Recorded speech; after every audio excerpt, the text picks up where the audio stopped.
Good morning, everybody. Today we are going to show you some weird and wonderful ideas on how to do your weeding without doing too much work.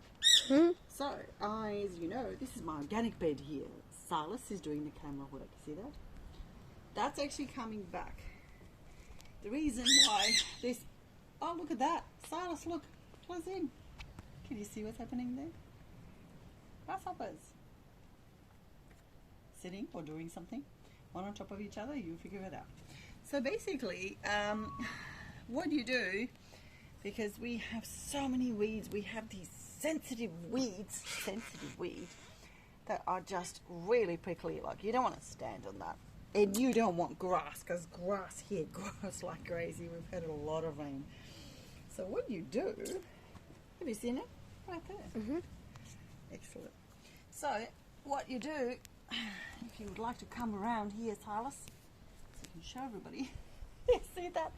I'm forever battling with this grass. Well, some grass is good, but we don't want them to just completely overtake the weeds and all of this, because you want to grow some stuff. You see, our pumpkin vine is coming along there, and you don't want to spray. I mean, you can kind of move it and cut it, but moving the pumpkin around, that's also not going to be good for it, because you want it to grow, don't you? So what I do, this little insane method, but it really works. I will show you how good it is. So as you can see, some I've laid recently, like that stuff over there. See, the boxes are pretty much look like they're recently laid, because they're still kind of intact. And this stuff here, we just had a whole lot of rain. So you can come here, my beautiful Silas, and have a look what happens.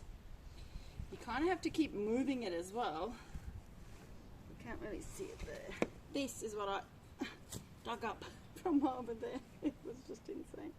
If you come here, closer. I'm just forever pulling this out. It's like man versus a weed. It never ends. You just layer it and layer it and layer it and just keep putting it over the top of the weeds and the grass. You don't want sort of to compete. And look what happens. Look here. See that? Dead. Not only dead. Do you see that little guy there? Oh, beautiful. Worms, mate. That's exactly what you want. And because they can't really eat through cardboard, well, that will break down eventually. Where do you think they're going to go? Exactly where I want them, baby. That, my garden beds also have cardboard under them, but just one layer, and that's done on purpose. You see here, I've got one. I put one lot of cardboard on, then another one. That's actually double. So looks like 3 layers of cardboard ought to do it. So now I've just continued that, because we don't want to, the reason why we're doing this, if you didn't have something like pumpkin growing, you can literally just mow through there, because there should be enough. Well, we didn't think it through before we put that down. So put that down as a lesson learned, or a bit of a trials and tribulations, maybe perhaps a mistake. Now what you do here, on the other side, see that?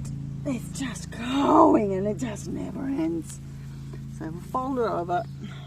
Don't worry too much, Silas. Yeah. Darling, can you just step off that so I can move it? Thank you, dear.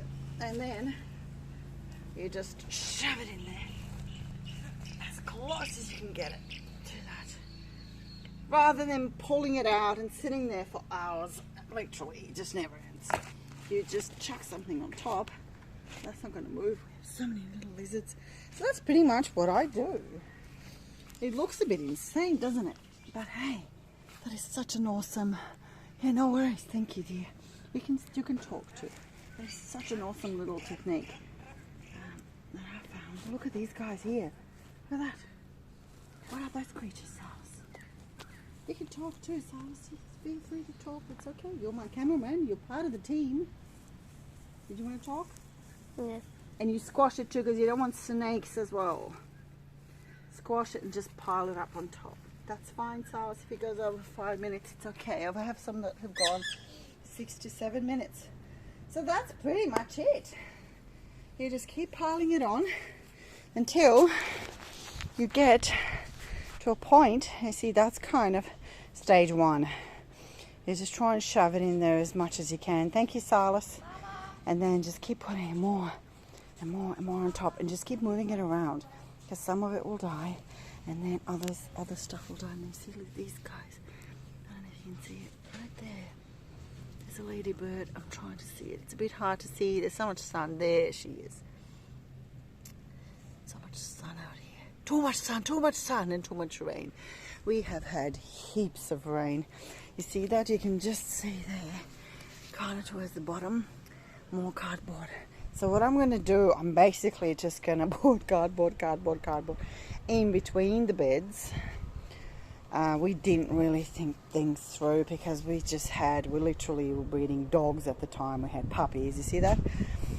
So, and that, I have put some cardboard there before. You see how that's got a lot less grass there? It's interesting, isn't it?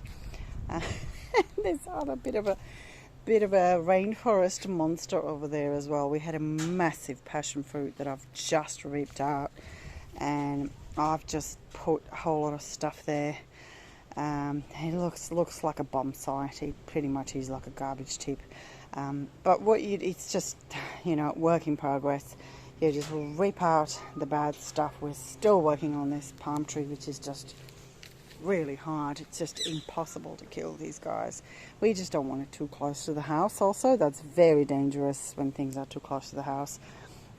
Before we bought this, we had a report done, and they said this tree here, a happy tree apparently, and the palm were just way too close to the house, and they can affect the foundation of your house as well. You can have termites and all kinds of issues, so you really need to be mindful of that. Don't plant anything too close to the house. And just as a bit of a thing here, this is my beautiful macadamia tree. Isn't she just gorgeous? And that was repotted once, and I'm just waiting for it to grow out before I repot it again into another size up, like this beautiful jabuticaba. Thank you very much for watching. Please subscribe. See you next time.